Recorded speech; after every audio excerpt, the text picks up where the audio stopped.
আমি আসলে আপনাদেরকে জব সলিউশনের উপর এত জোর দিতে কেন বলি, তো এটা আমার নিজের অভিজ্ঞতা থেকে মূলত আজকের এই ভিডিওটা খুবই একটা গুরুত্বপূর্ণ ভিডিও হতে যাচ্ছে। কেন আপনার জব সলিউশনের জন্য এতটা গুরুত্বপূর্ণ, একদম হাতে কলমে লিখিয়ে দেখিয়ে দেবো ইনশাল্লাহ। আপনি যদি জাস্ট যে কোনো একটা জব সলিউশনের বই নিয়ে একটা বিগত সালের, আপনি ধরেন এই বইটা ধরেন, আমি এই বইটা এখন পড়তেছি, মানে প্রায় সময় পড়ে থাকি। তো এই বইটা নিয়ে আপনি ধরেন যে কোনো একটা জব সলিউশনের, ধরেন প্রতিরক্ষা মন্ত্রণালয়, এটা সহকারী পরিচালক, ঠিক আছে, এটা হচ্ছে পিএসসির আন্ডারে, বিশেষ করে পিএসসির কথা বলবো আমি। বাকিগুলো হবে বুয়েটিয়ান প্যাটার্নও প্রায় সেম, এরকম আরও যে প্যাটার্ন আছে। আপনি দেখবেন যে কোনো একটা কোয়েশ্চেন দেখে দেখবেন যে আপনি ধরে ধরে দেখবেন যে এখানে ধরেন আপনি বাংলা ধরলেন, বাংলার মধ্যে মনে করেন 20টা প্রশ্ন আসলো, 20টার মধ্যে আপনি দেখবেন যে 20টাই, অনেক সময় 20টাই দেখা যাচ্ছে কোনো না কোনো বিগততে এসে থাকবে। এটা হতে পারে বিসিএস বা অন্য কোনো গ্রেডের এতদিন যা পরীক্ষা হয়েছে, এর বাইরে আমার মনে হয় না আমি কখনো দেখছি এরকম, শুধুমাত্র বিসিএস ছাড়া। বিসিএসে একটু কিছুটা কোয়েশ্চেন ইউনিক আসে, নতুন আসে, এর বাইরে আর তেমন কোনো পরীক্ষার মধ্যে বিগতর বাইরে আমার চোখে পড়ে না। এরপর ইংলিশ দেখেন, আপনি লিটারেচার দেখেন, সাহিত্য বিশেষ করে বিসিএস থেকে আসে, বা ওই রিলেটেড শেক্সপিয়র, উইলিয়াম ওর্সো, তো ঘুরে ফিরে একই কোয়েশ্চেনগুলো বারবার বারবার এসে থাকে। তারপর আপনি যদি অঙ্কের কথা বলেন, অঙ্ক সেম, এগুলো বিগত যে কোনো সাল থেকে এসে থাকবে। তারপর সাধারণ জ্ঞান, সাধারণ জ্ঞান হ্যাঁ কিছুর হয়তো বাংলাদেশ, বিশেষ করে বাংলাদেশ বিষয়াবলীটা বেশিরভাগ দেখবেন যে প্রিভিয়াস থেকে চলে আসছে একদম হুবহু। আর রিসেন্ট হয়তো কয়েকটা যদি অ্যাড হয়, 2-3টা রিসেন্ট অ্যাড হবে, আন্তর্জাতিকেও সেম।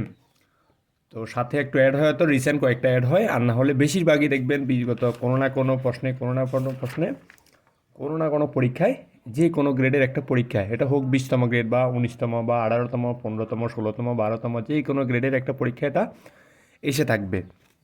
তো আপনি যদি সব মিলে একটা হিসাব করেন, দেখবেন যে আপনার সব মিলে হিসাব করলে যেটা হবে, আপনি ধরেন পরীক্ষায় প্রশ্ন আসছে 100টা, ঠিক আছে, তো 100টার মধ্যে আপনি যদি হিসাব করে দেখেন, প্রায় এমন এমন পরীক্ষায় গেছে আমি দেখলাম যে 80 থেকে 90%ই একদম বিগত।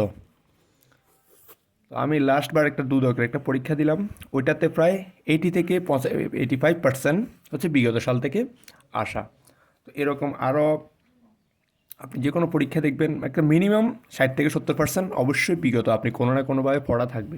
তো আপনাকে পিলি পাস করতে হলে অথবা ভাইভা পাস, মানে ফাইনালি সিলেক্ট হতে হলে আপনাকে কিন্তু মোটামুটি 70 থেকে 80% একটা নাম্বার প্রয়োজন হয়। তো দেখেন আপনি হিসাব করে দেখবেন এই 70 থেকে 80 মার্কস কিন্তু আপনি আসে হচ্ছে বিগত থেকে, বাকি আপনার 20-30% এগুলা হয়তো একটু নতুন, বা ওগুলো বিগত থেকে হয়তো দুই একটা একটু বাইরে থেকে রিসেন্ট থেকে আসবে, এরকম, এর বাইরে আর তেমন করে আসবে না। তাহলে আপনি কী করা উচিত, আপনার যেটা করা উচিত সেটা হচ্ছে বারবার বারবার বিগতগুলো পড়া, এই 70 থেকে 80% বিগতগুলোই আপনাকে এনশিওর করা।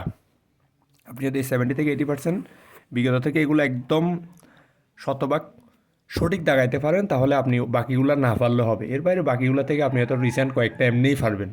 তো সব মিলিয়ে আপনি খুব সহজেই পিলিটা উতরিয়ে যেতে পারবেন। এই জন্য আমি মূলত পিলি পাস করার জন্য, হ্যাঁ, আরেকটা জিনিস দেখা গেছে যে আপনার কাছে কোশ্চেনটা মনে হচ্ছে যে এই প্রশ্নে কীভাবে 100-র মধ্যে কাটমার্ক 85 হয়। এটা তো আসলে আমি যতই বিষয়ভিত্তিক পড়ি, এটাতে 70 বা 75-এর বেশি তোলা সম্ভব না। ওই কীভাবে পায়, ওটা হচ্ছে বিগত থেকে যারা পড়ছে, দেখবেন যে ওই 10-15টা আপনার কাছে অসম্ভব মনে হচ্ছে, ওগুলো বিগতই কোনো না কোনো বিগততেই আসছে, ওইখান থেকে তারা মূলত পারছে। এই জন্য বেশি বেশি আপনি বিগত পড়বেন, তবে সাবজেক্টিভও পড়বেন। আপনার সাবজেক্টিভ জানার জন্য, বোঝার জন্য একটু বেশি পড়তে সময় নিয়ে আপনার ভালো প্রিপারেশন নিয়ে গেলে সাবজেক্টিভ পড়বেন। তবে সাবজেক্টিভ পড়ার চেয়ে আপনার যদি জব প্রস্তুতি, জব একটা প্রয়োজন হয়, তাহলে অবশ্যই অবশ্যই আপনাকে বিগতর ওপর জোর দিতে হবে। আশা করি বুঝতে পারছেন।